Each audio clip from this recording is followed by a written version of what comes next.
Hello সবাইকে, তোমরা সবাই কেমন আছো? তো শীতের সময় তো চলেই এলো। আর শীতের সময় মানেই অনেক বিয়েবাড়ি।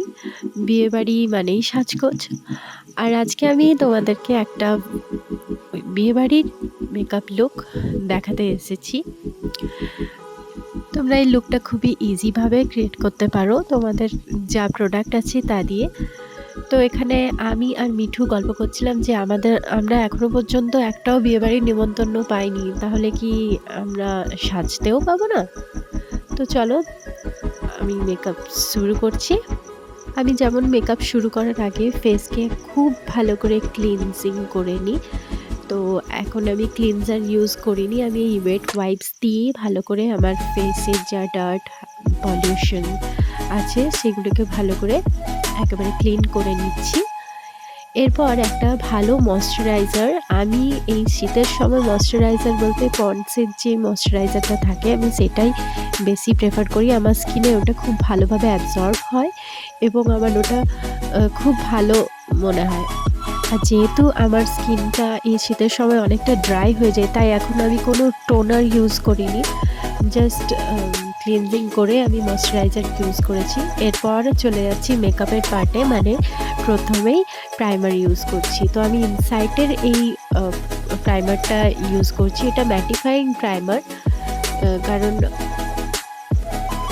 আমার স্কিনে এই প্রাইমারটা ভালো শ্যুট করে, সো আমি এই প্রাইমারটা ইউজ করছি।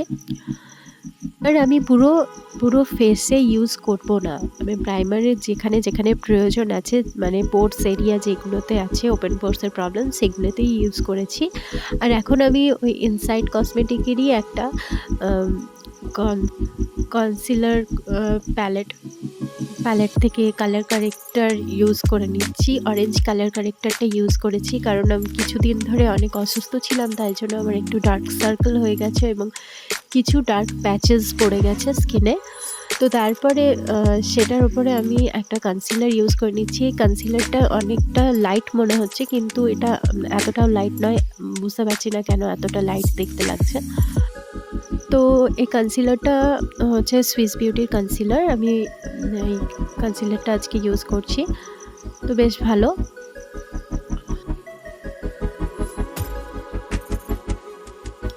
তো আমার ফেসে যাতে এক্সট্রা কোনো প্রোডাক্ট না থাকে তার জন্য আমি আবার বিউটি ব্লেন্ডার দিয়ে কনসিলারটাকে ব্লেন্ড করে নিচ্ছি। এরপর আমি একটা নতুন এইবার ফাউন্ডেশন ইউজ করছি, যে মার্সের ফাউন্ডেশনটা আছে সেই মার্সের ফাউন্ডেশনের সাথে এলএ গার্লের ফাউন্ডেশন মিক্স করে নিয়ে পরে আমার স্কিন টোনের কাছাকাছি নিয়ে যাওয়ার চেষ্টা করছি। যদিও এই মার্সের ফাউন্ডেশনটা আমার স্কিন টোনের থেকে অনেকটা লাইট ছিল, তাও আমি এলএ গার্লের একটা ডার্ক শেড ফাউন্ডেশন নিয়ে সেটার সাথে মিক্স করে নিয়ে ফাউন্ডেশনটা ইউজ করছি। তো এই মার্সের ফাউন্ডেশনটা খুবই অ্যাফোর্ডেবল আর ফুল কাভারেজ একটি ফাউন্ডেশন। তো আমার তো এই প্রাইস ওয়াইজ খুবই ভালো লেগেছে, তোমরাও চাইলে ট্রাই করতে পারো। ফুল কাভারেজ ফাউন্ডেশন এত কম প্রাইসের মধ্যে আমি এই প্রথমবার দেখলাম, তো আমার খুবই ভালো লেগেছে। শুধু শেডটা একটু ভালো করে চুজ করবে, কারণ এর শেডগুলো অনেক লাইট শেডের মধ্যে থাকে। আমি যে শেডটা ইউজ করেছিলাম সেটা অনেকটাই লাইট ছিল। তো এরপর আমি ফেস কন্ট্রোল করে নিচ্ছি, একটা ক্রিম কন্ট্রোল ইউজ করেছি ফার্স্টে, এবার ভালো করে ব্লেন্ড করে নিচ্ছি।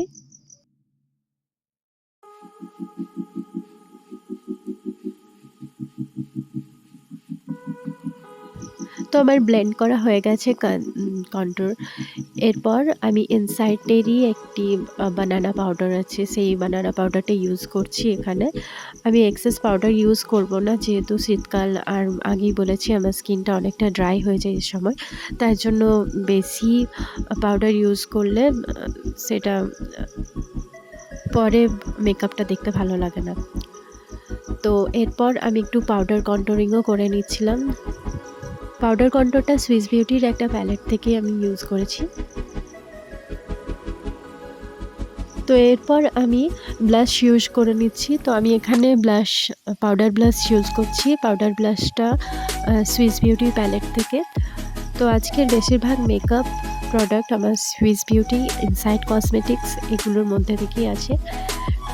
এই ব্র্যান্ডগুলো এমনই ব্র্যান্ড যেটা খুব কস্টলি নয়, পকেট ফ্রেন্ডলি, বিগিনার্সরা ইউজ করতে পারো এবং খুবই ভালো প্রোডাক্ট, পিগমেন্টেডও খুব বেশি। তো এরপরে আমি ইনসাইটেরই একটা সেটিং স্প্রে দিয়ে ভালো করে মেকআপটাকে সেট করে নিচ্ছি। এরপর আমরা চলে যাব আইব্রো পার্টে। তো আইব্রো করার আগে ফার্স্টে আমি স্পুলি দিয়ে আইব্রোটাকে ডাউনওয়ার্ডসে ব্রাশ করে নিলাম।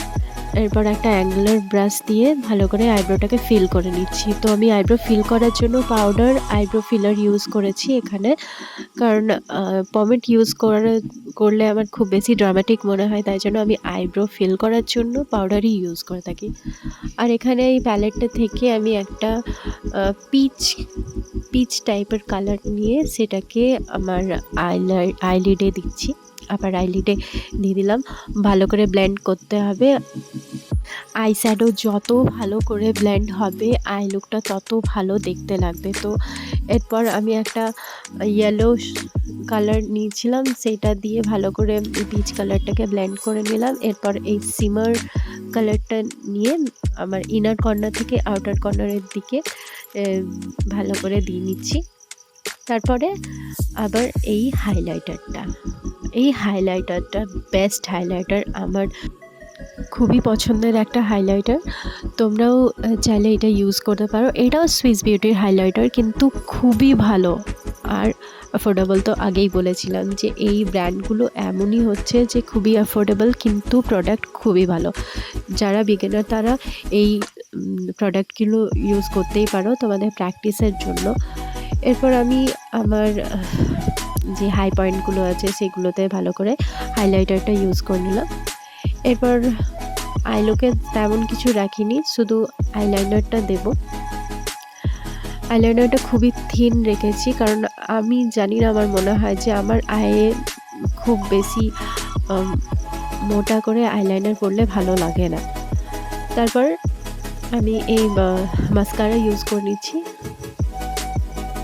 তো আমার মেকআপ মোটামুটি কমপ্লিট হয়ে এসছে, তোমরা দেখতেই পাচ্ছ মোটামুটি কি প্রায় কমপ্লিটই হয়ে গেছে।